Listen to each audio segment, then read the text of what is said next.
ناظرین السلام علیکم ورحمۃ اللہ وبرکاتہ۔ اللہ پاک سبھی کو خوش رکھے، شاد رکھے، آباد رکھے۔ آج میں اپنے ان بھائیوں کے لیے جو شادی شدہ ہیں ان کے لیے ایک اہم پیغام لے کر حاضر ہوا ہوں۔ ہم بستری کے وقت ان کو کیا غلطی نہیں کرنی چاہیے، کون سی ایسی غلطی ہے جس کی وجہ سے آپ کو بہت بڑا نقصان ہو سکتا ہے، آپ کو بہت نقصان کا سامنا کرنا پڑ سکتا ہے۔ وہ غلطی کیا ہے، بڑے دھیان کے ساتھ سنیں، بڑی توجہ کے ساتھ سنیں میرے اسلامی بھائی۔ دیکھیے، اگر آپ نے ابھی تک ہمارے چینل کو بھائی سبسکرائب نہیں کیا تو چینل کو سبسکرائب کر لیں اور بیل آئیکن کو پریس کریں تاکہ آنے والی ویڈیوز کی نوٹیفیکیشن آپ کو جلد سے جلد مل سکے۔ انشاءاللہ الحمدللہ آپ کو بہت کچھ سیکھنے کو ملے گا، دینی معلومات میں آپ کا اضافہ ہوتا رہے گا، آپ کے علم میں اضافہ ہوتا رہے گا اگر آپ نے ہمارے چینل کو سبسکرائب کر لیا۔ تو دیکھیے، بتاتا ہوں کہ ہم بستری کے دوران کن کن غلطیوں کو نہیں کرنا چاہیے جس کی وجہ سے ہمیں بہت بڑا نقصان کا سامنا کرنا پڑ سکتا ہے۔ وہ غلطی کیا ہے؟ دیکھیے، پہلی غلطی یہ ہے کہ اگر آپ ہم بستری کر رہے ہو، اگر آپ کیا ہے وطی کر رہے ہو، تو اس دوران آپ اگر اپنی شرمگاہ کو یا اپنی بیوی کی شرمگاہ کو دیکھو گے تو اس سے کیا نقصان ہوگا؟ حالانکہ شریعت کے اندر جائز تو ہے، دیکھ سکتے ہیں، لیکن کیا ہے اس سے نقصان یہ ہوگا کہ آپ کی نظر کمزور ہونے کا اندیشہ ہوگا۔ اگر آپ اپنی شرمگاہ کو دیکھو گے ہم بستری کرتے وقت یا بیوی کی شرمگاہ کو دیکھو گے تو اس وقت کیا ہے نظر کا کمزور ہونے کا اندیشہ ہے کہ آپ کی نظر کمزور ہو جائے۔ اس لیے کیا ہے ہم بستری جب کریں تو اس وقت اس سے پرہیز کریں، لیکن ایسا نہیں ہے کہ شریعت اس بات سے منع کرتی ہو، ایسا کچھ نہیں ہے۔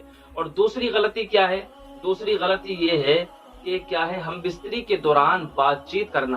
اگر آپ بات چیت کرتے ہو، ہم بستری کر رہے ہو، اس صورت میں اگر آپ اپنی بیوی سے بات چیت کر رہے ہو تو اس صورت میں نقصان یہ ہوگا، آپ کی اولاد کیا ہے گونگی ہونے کا اندیشہ ہے کہ آپ کی اولاد گونگی پیدا ہو۔ اس صورت میں اگر آپ ہم بستری کرتے وقت خاموشی سے ہم بستری کرو گے تو اس صورت میں شریعت یہ کہتی ہے کہ آپ کو ہم بستری کرتے وقت بولنا نہیں چاہیے۔ اس صورت میں کیا ہے آپ کی اولاد پر بہت زیادہ اثر پڑنے کا اندیشہ ہے کہ آپ کی اولاد گونگی پیدا ہو۔ تو کیا ہے ہم بستری کرتے وقت کبھی بھی بات چیت نہیں کرنی چاہیے، اس سے اولاد پر بہت بڑا فرق پڑتا ہے۔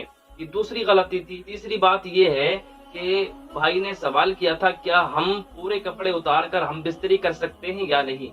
تو دیکھیے پیارے اسلامی بھائی، شریعت مطہرہ میں کیا ہے پورے کپڑے اتار کر آپ ہم بستری تو کر سکتے ہو، لیکن اس میں احتیاط یہ رکھا جائے گا کہ آپ اپنے اوپر سے کوئی چادر وغیرہ کوئی کپڑا وغیرہ ڈال لو تو اس میں بہتر ہوگا۔ یعنی کہ اگر آپ کیا اپنی بیوی سے ملاقات کر رہے ہو تو اس صورت میں شریعت تو منع نہیں کرتی کہ پورے کپڑے نہیں اتارنے چاہیے، لیکن ہمیں کیا ہے حیا کا پردہ برقرار رکھنا چاہیے۔ اس میں حیا زیادہ ہوگی جب ہمارے اسلامی بھائی جو شادی شدہ ہیں اپنی بیوی سے ملاقات کرتے ہیں تو اس صورت میں جب سارے کپڑے اتار دیں گے تو ظاہر سی بات ہے ہمارے کاندھوں پر جو فرشتے مقرر اللہ نے کیے ہیں، جو فرشتے ہمارے کاندھوں پر ہمہ وقت رہتے ہیں، وہ کیا ہے ہم سے الگ ہو جاتے ہیں۔ تو ایسی صورت میں کیا ہے آپ اپنی بیوی سے جب کپڑے ملاقات کریں تو کپڑے پورے اگر اتار دیں تو اس کو اوپر سے چادر ڈال لینا چاہیے، کوئی کپڑا وغیرہ ڈال لینا چاہیے۔ اور دیکھیے جو ہمارے اسلامی بھائی کیا ہے بیوی سے ہم بستری کرنے کے بعد ملاقات کرنے کے بعد جب فارغ ہو جاتے ہیں تو کیا ہے ایک ہی کپڑے سے اپنی شرمگاہ کو استعمال نہیں کرنا چاہیے، اپنی شرمگاہ کو ایک ہی کپڑے سے صاف نہیں کرنا چاہیے۔ اس سے کیا ہے نقصان ہونے کا کیا اندیشہ ہے؟ اس سے نقصان ہونے کا یہ اندیشہ ہے کہ آپس میں نفرت ہونے کا اندیشہ ہے، یعنی کہ میاں بیوی کے درمیان نفرت ہونے کا، نفرت قائم ہونے کا اندیشہ ہے۔ اس لیے جب آپ اپنی بیوی سے ملاقات کریں تو اس صورت میں شرمگاہ کو صاف کریں تو الگ الگ کپڑا استعمال کریں، الگ الگ کپڑے سے کیا ہے صاف کریں۔ کھانا کھانے کے بعد بھی کچھ تجربے کار لوگوں نے یہ بتایا ہے کہ کھانا کھانے کے فوراً بعد بھی اپنی بیوی سے ملاقات نہیں کرنا چاہیے، ہم بستری نہیں کرنا چاہیے۔ اس سے کیا ہے معدے پر اور جگر پر کیا ہے اثر پڑنے کا اندیشہ ہے، یعنی کہ نظر کمزور ہونے کا اور مردانہ طاقت کمزور ہونے کا اندیشہ ہے۔ جو ہمارے اسلامی بھائی کھانا کھانے کے فوراً بعد اپنی بیوی سے ملتے ہیں تو انہیں ایسا نہیں کرنا چاہیے، بلکہ کھانا کھانے کے 2 گھنٹے بعد کیا ہے ملاقات کرنی چاہیے۔ یہ بھی تجربے کار لوگوں نے بتایا ہے، کتابوں کے اندر لکھا گیا ہے۔